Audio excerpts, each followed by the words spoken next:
తమిళనాడు ఎన్నికల ఫలితాల వెల్లడి తర్వాత ప్రతి ఒక్కరూ తెలిసి తెలియకుండా ఇతర పార్టీల వారు అనవసరంగా గవర్నర్ గారిని తప్పుపడుతున్నారు. ఇది ఎలా ఉంది అంటే, పిల్లవాడు పరీక్ష రాస్తాడు, పాస్ మార్కులు తెచ్చుకోడు, దగ్గరగా వచ్చి ఫెయిల్ అయిపోతాడు.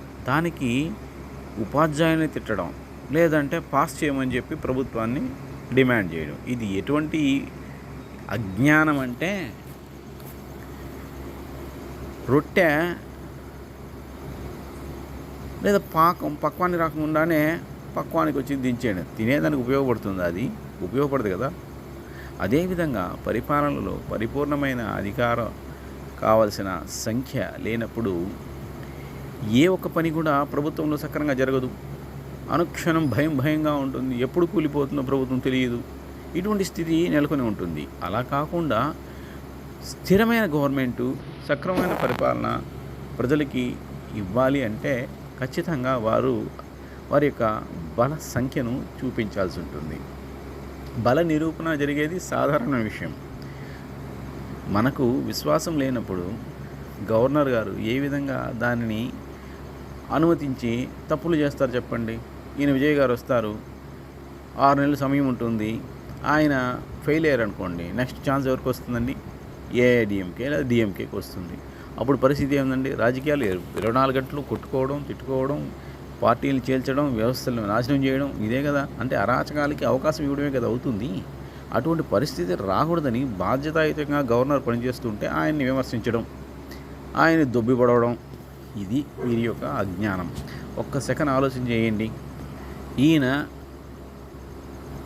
విజయ్ గారిని ఇప్పుడు గవర్నమెంట్ ఫామ్ చేయమని ఆయన పిలిచారు అనుకుందాం. వస్తారు, గవర్నమెంట్ ఫామ్ చేస్తారు. ప్రతిరోజు టెన్షనే. ఉంటుందా ఊడుతుందా, మద్దతు ఇస్తారా లేదా, బ్లాక్మెయిల్. ఇవన్నీ అవసరమా అండి? అవసరం లేదు, ఉండకూడదు అనే ఉద్దేశంతోనే గవర్నర్ గారు స్పష్టంగా చెప్పారు. నువ్వు ఇట్లాంటి పనులు చేయొద్దు, నువ్వు కొత్తగా రాజకీయాల్లోకి వచ్చావు, అనుభవం కూడా లేదు, కాబట్టి నువ్వు ఖచ్చితంగా స్థిరమైన నిర్ణయానికి తీసుకొని స్థిరమైన ప్రభుత్వానికి ఏర్పాటు చేయగలవు. లేదంటే నీకు సమస్యలు అనుక్షణం ఉంటుంది. విపరీతమైన రాజకీయాలు తమిళనాడులో, కాబట్టి ఈ జాగ్రత్తగా ఉండమని హెచ్చరిక చేశారు. ఆ ప్రకారమే విజయ్ గారికి మద్దతు కొడగడానికి తగిన సమయాన్ని ఇచ్చారు ఆయన. ఇతరులకి అవకాశం ఇవ్వలే. లేదంటే వేరే వాళ్ళు ఇవాళకే చూడండి, మీరు ఆలోచన చేస్తే డిఎంకే ఏఐడిఎంకే కూడా కలుస్తారనే విషయాన్ని కూడా కొన్నిసార్లు ప్రచారంలోకి వచ్చాయి. కొంతమంది చీల్చేయాలని కూడా ప్రయత్నాలు కూడా చేశారని కూడా చెప్తూ వచ్చారు. కాబట్టి ఇవన్నీ రాజకీయ విషయాలు తెలుసు కాబట్టి, విజయ్ గారికి అంత రాజకీయ అనుభవం లేదు కాబట్టి ఆయన విజ్ఞతతో ప్రవర్తించారు. ఆ విధంగా అవకాశం ఇచ్చారు విజయ్ గారికి. ఆ విధంగా బీజేపీ ప్రభుత్వం పరోక్షంగా సహాయం చేసిందనే చెప్పాలి. ఇది అర్థం చేసుకోకుండా పనికిమాల మాటలు మాట్లాడడం. జ్ఞానులు అట్లే ఉన్నారు, అన్నీ తెలిసిన రాజకీయ నాయకులు కూడా అలాగే మాట్లాడుతున్నారు. ఇది కేవలం పనికిమాల మాటలు, ప్రజల్ని ఏమార్చడానికి, తప్పుడు ఆలోచనలు, సంకేతాలు పంపించడానికి, అజ్ఞానంతో మాట్లాడి తమ అజ్ఞానాన్ని నిరూపించి జనాల్లో భ్రమలను, అయోమయాన్ని క్రియేట్ చేయడం. ఇటువంటి విధానాన్ని ఎవరే కానీ అంగీకరించరు. కాబట్టి స్పష్టంగా గవర్నర్గా చేసిన విధానం కరెక్ట్గా ఉంది.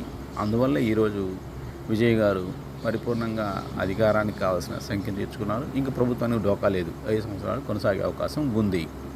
జై శ్రీరామ్, జై శ్రీరామ్.